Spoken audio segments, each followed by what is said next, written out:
Меня зовут Дамира Тимирханова. Мой социальный проект называется «Академия интернет-специалистов». Я являюсь индивидуальным предпринимателем.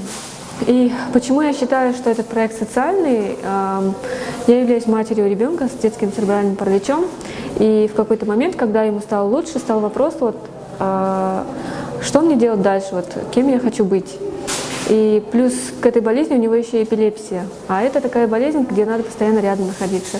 И изучив, как всегда, в помощь всегда интернет, изучив эту область, нашла удаленную работу менеджером колл-центра. Проработав около полугода, я начала полностью изучать эту сферу и дальше изучать другие профессии, чтобы выйти на больший доход. Итак, я освоила 3 профессии. Сейчас, так как индивидуальный предприниматель, я начала давать рекламу на свои услуги и столкнулась с тем, что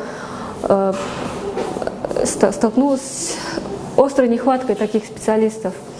И подумала, что это хорошая возможность помочь таким же людям, как и я.